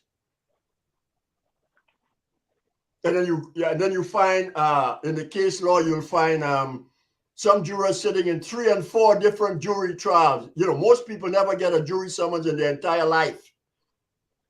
Yet one person sits on 3 different juries throughout their lifetime, 4 different juries. If you see that, that means that person is guilt prone. The only reason that person is being seen is because they vote for the prosecution. So what all that to say, you notice when wealthy people go to a trial that it takes them 3, 4, and 5 days to pick a jury. Have you noticed that? Mm-hmm. What they're doing is they're cleansing the jury pool. They're cleansing the lists. So now it's even Stevens between them and the prosecution. The prosecution haven't had time to run background checks as yet. Wow. On the jury pool.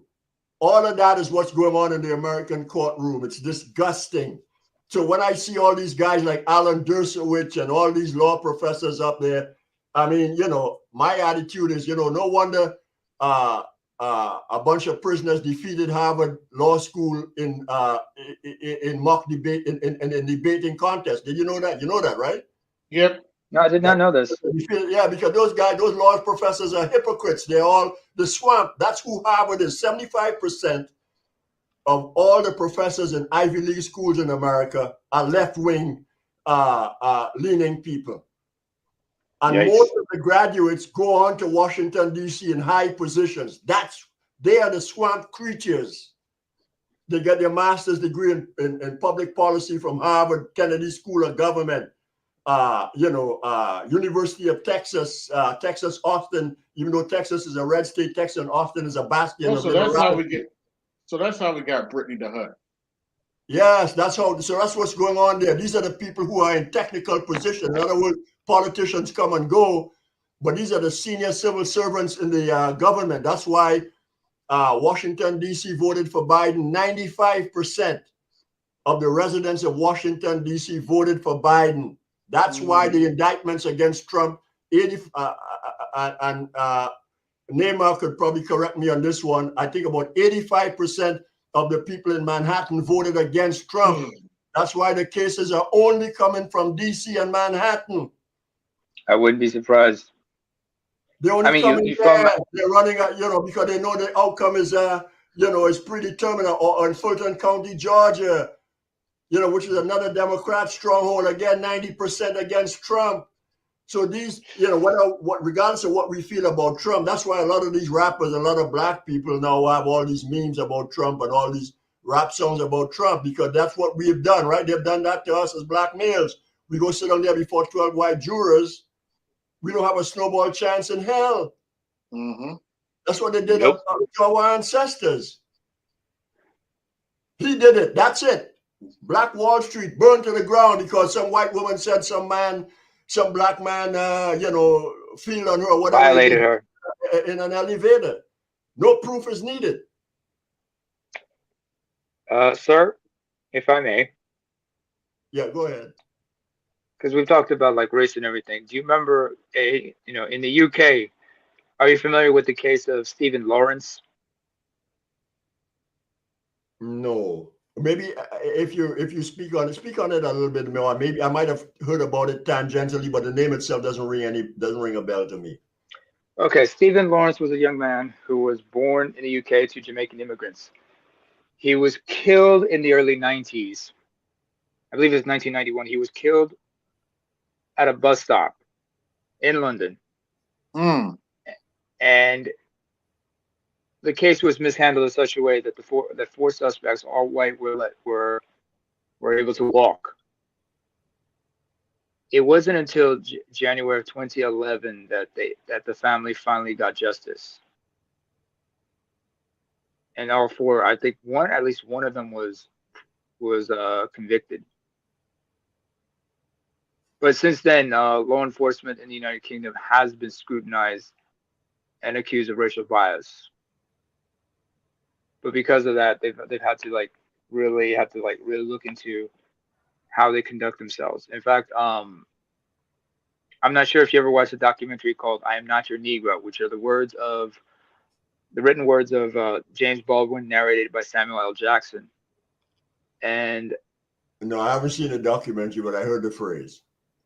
yeah, well, in that documentary, I mean, they take certain clips from British films, from American films, to prove the point.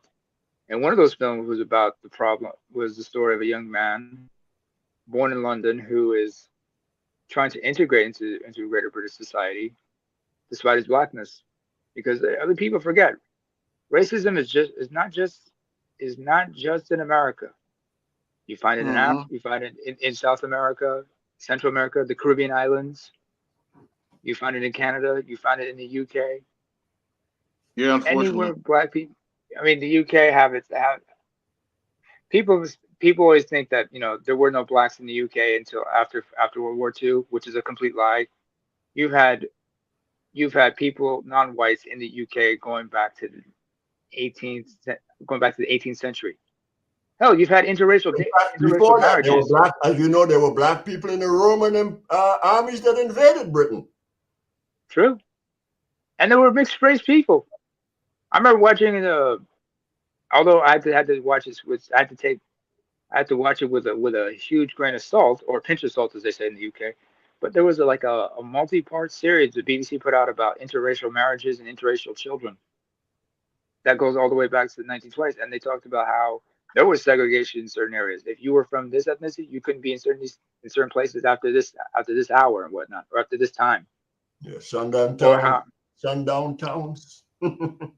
sundown towns are different, but sundown towns are like a little different. It's like somebody once said this. An area that has the most sundown towns is what? It's in the Midwest. Probably Indiana. Yeah, there are more sundown towns in the Midwest than you find in the South, especially nowadays. I've had black dudes that were that lived during the 1960s. I'm from Indianapolis, for the record. I was born and raised in Indianapolis. I've had brothers tell me they were around during the 60s and the 50s. That I had one brother tell me I would rather live in Mississippi than live in Indiana back in the day. But Martin Luther King, the famous stories of him being pelted with bottles and bricks, etc., in Skokie, Illinois.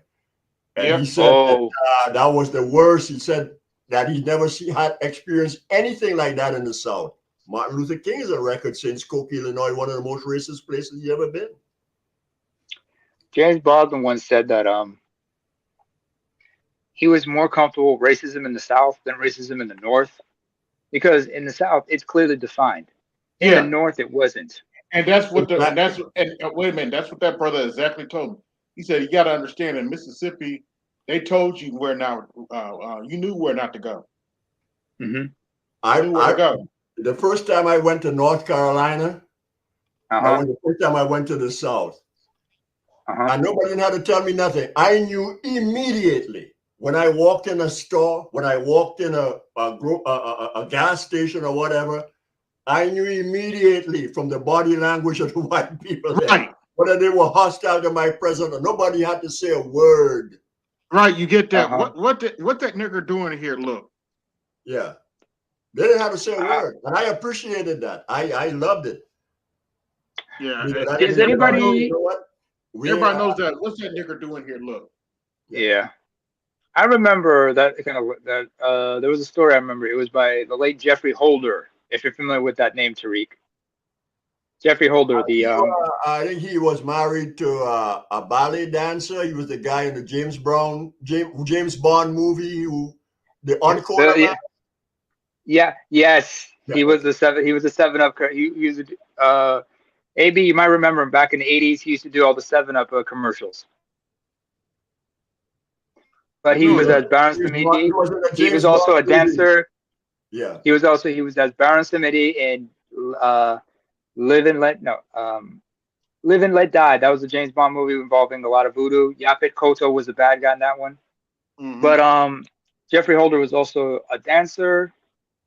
He was also a costume designer. He won a couple of Tony Awards and he was originally from Trinidad. He was originally from Trinidad, and he came to the U.S. later on. But he was quite a large man, 6'6", large hands, a deep booming voice. Mm-hmm. And he talked about, like, when he was interviewed, asked about what kind of experiences did he have when he moved to the United States in the early 50s regarding racism and whatnot. And he said, I can't do it. Hang on, I need a drink of water so I can do his voice properly. What did he say? Well, I had to drink of water first of all, just so I can do the voice right. Well, Jeffrey Holder once said that she was well aware of the racism that was in the United States. So one time when he went to a department store, and people forget that Trinidad and Tobago, the folks there were very working class but very elegant people, very classy, very grand men. And when he went to a department store just to find a suit and everything, he knew the best way to do it was because he had a unique accent. He could charm his way out of any situation. He was going like, "Good morning, madam. How are you? Hello, darling. How may I help? Excuse me. I'm looking for help. I'm looking for a good tie. You know where I can find a good tie or a good shirt or whatnot." And that's how he's able to avoid certain situations. But he knew where to go, where not to go, because he was very aware of people's body language towards him. He was not a naive young man, but he understood the racism. But he was not to be messed with. Like I said, because of his size, even though he was a slender build, he was his height, his very expressive face, he was able to disarm people. There are some people who are able, even though they know that it's a dangerous, they're in certain areas, they just know how to disarm certain people, so as not to get killed. Mm-hmm. I think, I think the everlasting contribution that ADOS has made to the Black diaspora is the fight against racism. I don't care who black you are, whether you're from Latin America, the Caribbean, or wherever on the planet, that Black America during the 60s in particular was the one who got the ball rolling. Yep. Black America is the only group and cohort of Black people that has challenged white supremacy, so-called. I hate that word, but that's a popular word that we use. In the manner in which Not only that, and because of that vocality, because of that visibility, other people, other Black hypocrites from the Caribbean and Latin America, like to say, well, we don't have racism here in Brazil. We don't have racism, and wherever it is, like America. Because Blacks in America speak up, and you hypocritical mofos, lie because you don't stand up about it. I mean, you go to places like Brazil, it's really embarrassing. I never knew it was so bad in Brazil, man. That Brazil had a white it's thing rough problem. in certain places. In Argentina, they literally committed genocide against Black males. I was telling my niece the other day about the word genocide. I think she her father is big and tall, and she couldn't understand why her son wasn't as big and tall, her young son, as her father. Mm-hmm. And I told her, I said, look, the life, I said, you carry the egg, and if nothing happened to that egg over 30 days, then you have a period and it's flushed out. I said the sperm is the thing that's wriggling. That's the thing with life. Mm-hmm. And that sperm enters that egg wriggling. That's where the life comes from. Men give life and you carry it. And if you want to kill a race, sperm. you want to kill a race, you kill the man. You don't kill the woman because the women are passed through. Yeah, It fellas, is the man. Oh, what? Sorry? Yeah, No, was that Amy? if you want to kill a race, you kill the men because the women are passed through. yeah. We're at the 2 hour mark, fellas. About to shut the stream down. Oh, I see. Yes. Okay, okay. Then I've been talking, as you guys know. So no, that's fine. But I want to thank y'all for coming up. Thank you for everybody that came through. This is AB Media 83. And I'm out. Peace. Okay, thanks. Yo, this is AB Media 83. Want to support the channel? Hit the Cash App. Also, be sure to like, share, and subscribe to the video. Also, be sure to hit that bell notification so you can be notified the next time I upload a live stream or video. And always remember, keep it grinding, keep it pushing, keep it moving. This is AB Media 83. And I'm out. Peace.